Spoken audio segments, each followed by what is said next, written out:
Good evening, and let me begin by thanking God for bringing us all safely here to Mason Temple this evening. And I hope and pray that our returns to our respective destinations will be equally as safe. First of all, to the leadership of Mason's Temple and to the Church of God in Christ, all the bishops and pastors, to President Lee Saunders, certainly to our sister Arlene Holt Baker, and actually each and every labor leader and member of labor here this evening, to this wonderful choir that has ministered to us in music this evening. I'm going to say something a little different because generally I would say, and maybe I will say it anyway, but we owe a special debt of gratitude to all members of 1733, and especially these brethren who started this fight, along with Bill Lucy and others who started this organizing effort to transform this city. But I was also going to say that I come this evening thinking about our children, because a nation is judged by how it treats its most precious resource. And so things that we should do, hopefully we are doing them for our children and generations yet unborn.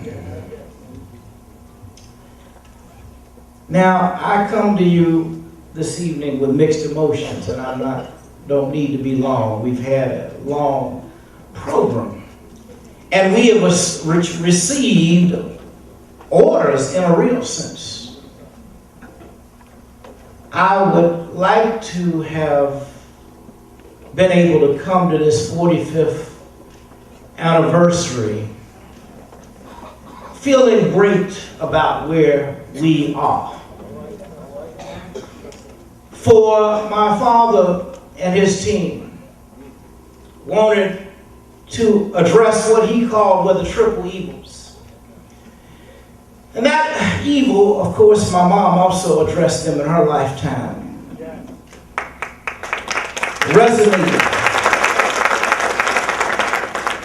under the triple evils of poverty, racism, and militarism / violence. Because I want to take a step back to look at where we were, but also to look at where we are. And then to talk about a little, just briefly, no more than 10 minutes, how we should get to where we're going. I mean, it already was stated by the panel, the distinguished panel. Because it is really about organizing. We can never ever forget about organizing. You know, I come to this city from time to time. And again, tonight, I come with a heavy heart to be here at Mason Temple where Dad delivered his last public address. And on Monday, I was at the Civil Rights Museum. I was here Monday and back to Atlanta doing an interview at the site where Dad went home to God. And so this is a little bit heavy for me. But I know that somehow God will carry us through.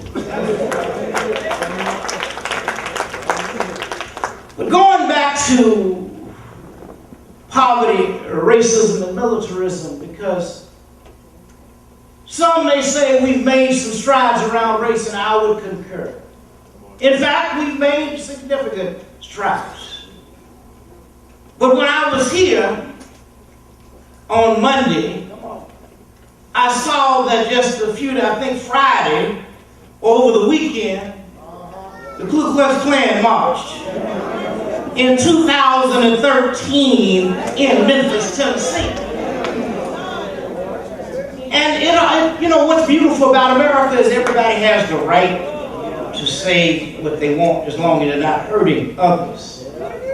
But it's sad in 2013 that an organization that promotes separatism is still spewing hatred. You see, we got to change the discussion. And we still got some issues around race. You may say, well, you know, we elected a black president, and we did. But I never have seen a member of Congress in a session of Congress when the president was speaking stand up and say to the commander-in-chief, "You lie!" Now, I'm not suggesting that if the information that he thought the president said was wrong, that would not be a forum for him to address it. But it is beyond disrespectful to stand up when the commander-in-chief is sharing a vision for the nation and call the man a liar. I didn't see that happen with any other presidents in my lifetime. Never, ever. That's just one of many, many incidents. So all I'm saying is we still got to overcome race. We made progress.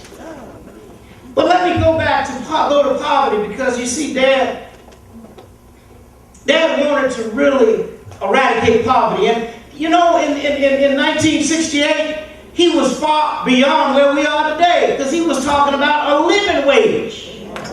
In 1968, he and his team were mobilizing for the Poor People's Campaign, which was to have been in May or June. He did not live to see it come to fruition.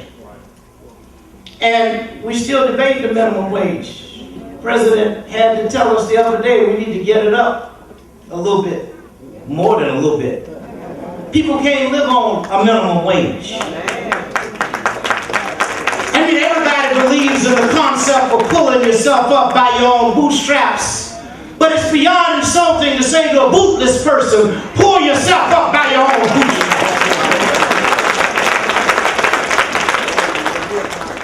You see, in 68, there probably were 22 million people living in poverty. Today, it's probably approaching 60 million. We're going backwards.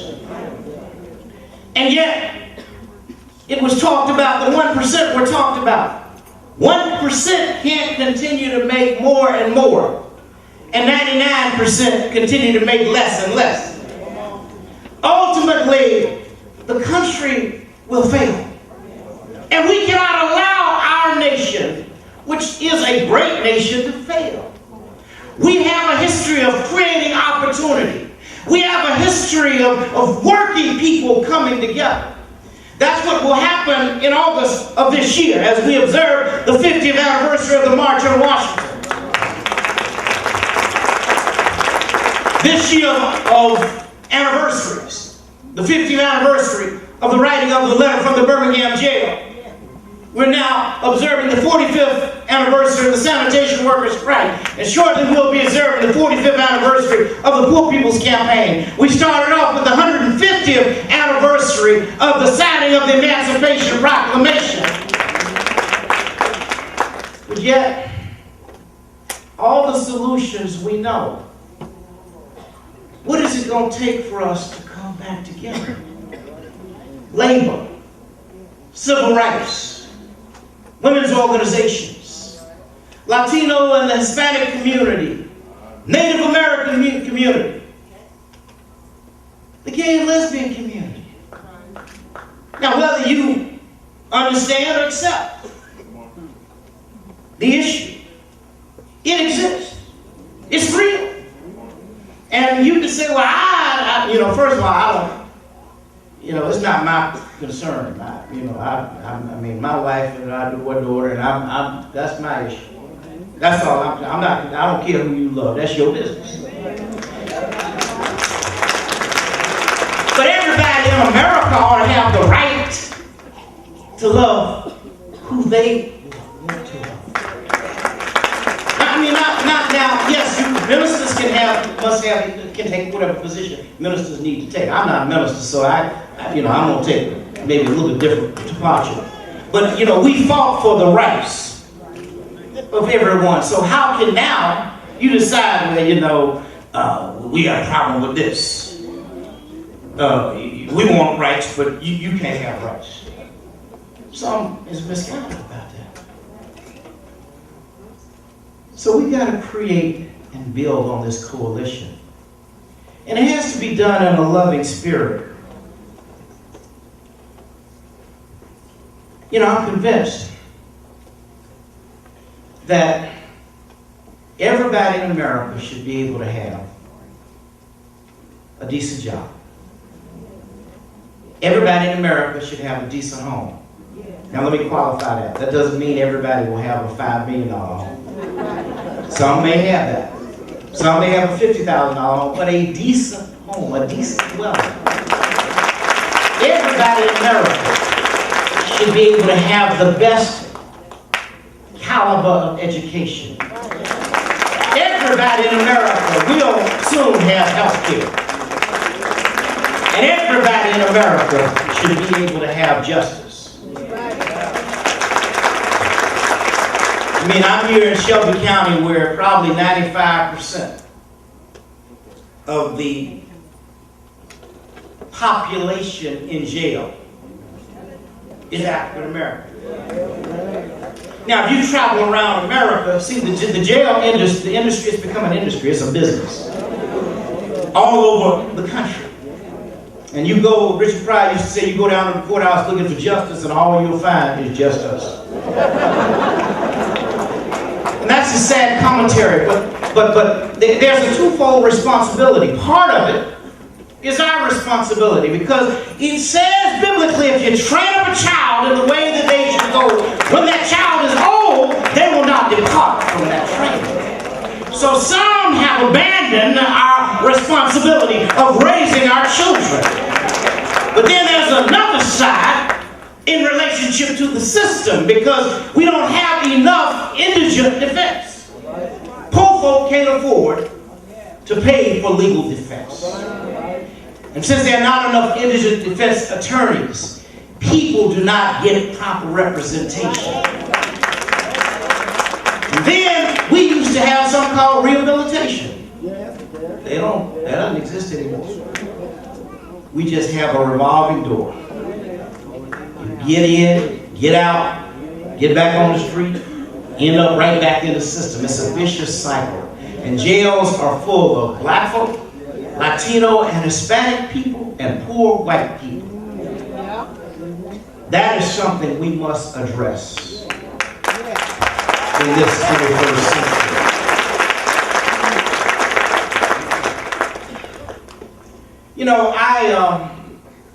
I'm going to be through in just a minute because I'm fighting some feelings up here. So pray with me. Pray with me. We still love you.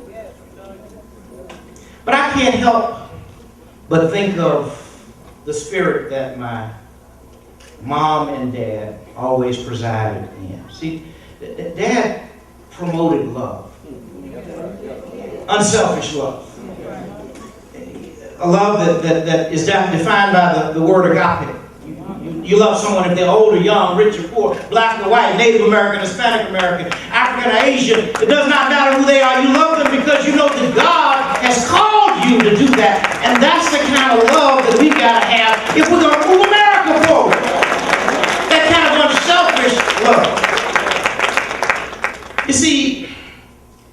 we understand the message. And when I lost a father, and my siblings, and my mother lost her husband, I believe the nation gleaned an understanding of a movement and a message. And I also believe, interestingly enough, I think I came here first in 1968 on April 8th. April 4th, Dad was killed. Tomorrow, it would be 45 years ago. And on April 8th, Mother came in with the 3 older children.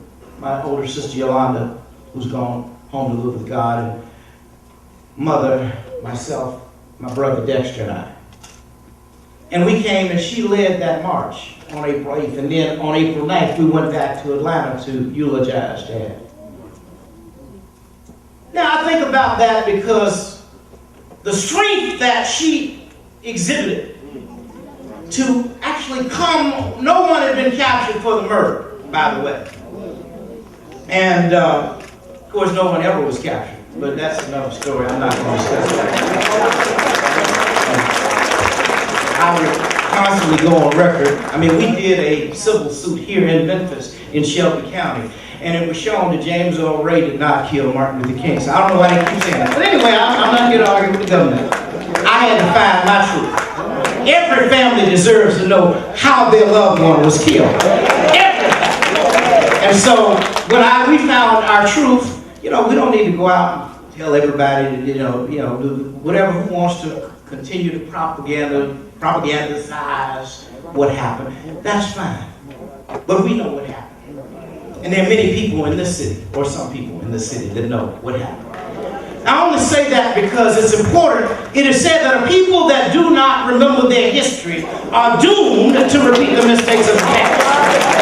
And so it is critically clear that we understand the history. On the one hand, I'm very proud of what the Civil Rights Museum is promoting. But on the other hand, you know, I'm concerned. I think, you know, it's not a matter of what Miss Smith, who sits out there every day, saying that Dr. King, Dr. King's dream was not about building a museum. Well, it's not either or. You got to address the plight and problem of homelessness, but you also need an institution that educates and informs people. So it's both and, it's not either or. That's where we are today in 2013. You know, as I get ready to go to my seat, I want to remind you of some things that Dad said, because I believe that if we personify some of this, then we will accomplish the objective of making sure that people are able to go back to work in America. We will create a better nation for our children and children yet unborn. Because he told us, look, in life, you got to find out what your calling is. And when you find out what that is, you must do your job well. You must do it so well that the living, the dead, or the unborn can do that job no better. Even in life, if it falls your lot to be a street sweeper, yeah, go on, he said, and sweep streets like Michelangelo carved marble. Go on and sweep streets like Shakespeare wrote poetry. Go on and sweep streets like Beethoven composed music. Sweep streets like Raphael painted pictures. Sweep streets so well that all the hosts of heaven and earth would have to pause and say, here lived a great street sweeper that did his job well. Historian Douglas Mallet captured it another way by saying, if you cannot be a pine on the top of the hill, why just be a shrub in the valley? Be the best little shrub on the side of the road. Be a bush if you cannot be a tree. If you cannot be a highway, just be a trail. If you cannot be the sun, just be a star. For it isn't by size that you win or you fail. You just got to be the best of what you are. That's what our challenge is in America today. Finally, I close with this story. I learned from an experience with my mom. I was blessed to visit her undergraduate institution, a of Antioch College in Yellow Springs, Ohio. And at that school, there was a statue of the educator, Horace Mann, Reverend. And it was not the statue that made an indelible impact, but what was inscribed under the statue. Because what it said was, be ashamed to die until you won a victory for humanity. Think about that. Be ashamed to die until you won a victory for humanity. You see now that's a very powerful word. You may say, well, Brother King, I can't do it. Yes, you can. See, we can win a victory on our neighborhood. We can win a victory in our places of worship. We can win a victory in our schools. We can win a victory in our union halls. We can win a victory. Some of us will win victories in our city. Some will win victories in our state. Some yet may even win victories in our nation. And a few others may win victories in our world. But be ashamed to die until you've done a little something to make the world in which we all must live a little better than it was when you arrived. Thank you. God bless you. Stay on the case. Organize, organize, organize.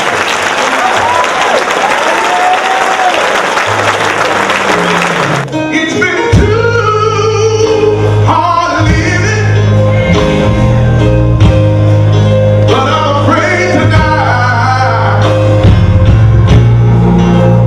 But I can look beyond what's beyond the sky. It's been a long time coming, but I know change gonna come. Oh, yes, it will.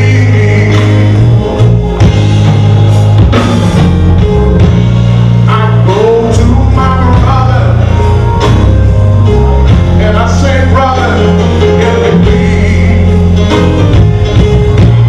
But instead of helping me, he winds up knocking me on my knees. There have been times when I thought that I wouldn't last too long, but now I think I'm able to carry on. It's been a long time coming, but I know a change is gonna come. Oh, yes it will. It's been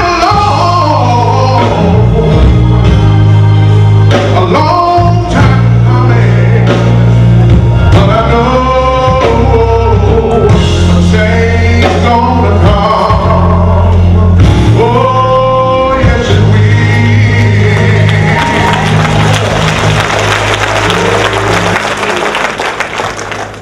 Well, thank you so much, Martin Luther King III. I'm going to start calling you Reverend too, because you moved our spirits tonight.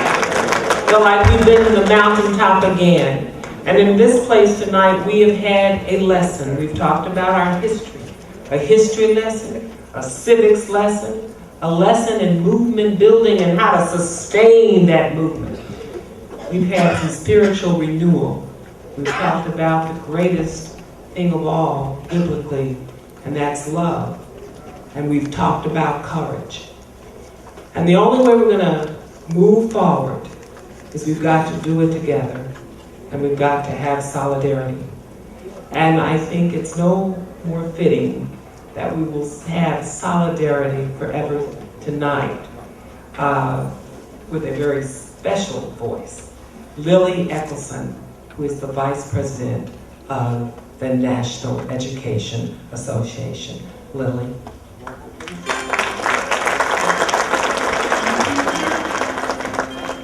Dr. King loved teachers, and I'm a union member, and Dr. King loved union members. He loved anyone who would come together in solidarity to fight for someone else's child.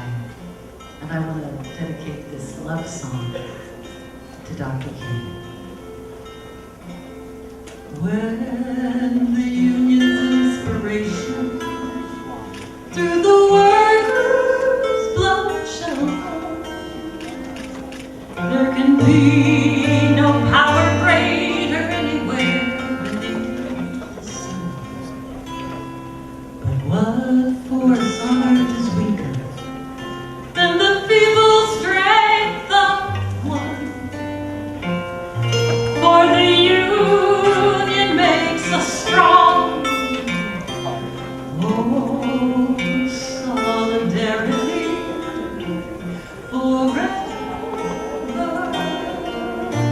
Solidarity forever. Solidarity forever. For the union makes us strong.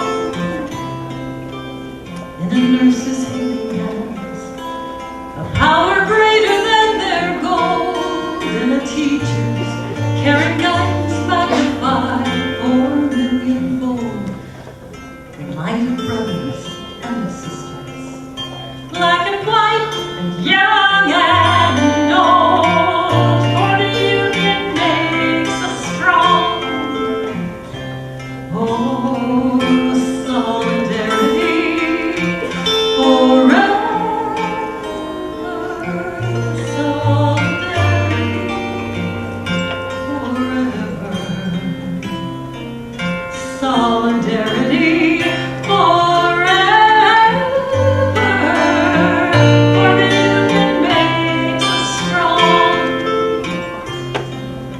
It is we who plowed the prairies, built the cities where they trade, dug the mines, built the workshops, endless miles of railroad laid as thousands fled from falling towers. Police and firefighters sing, our union make us strong. Oh, solidarity forever. Solidarity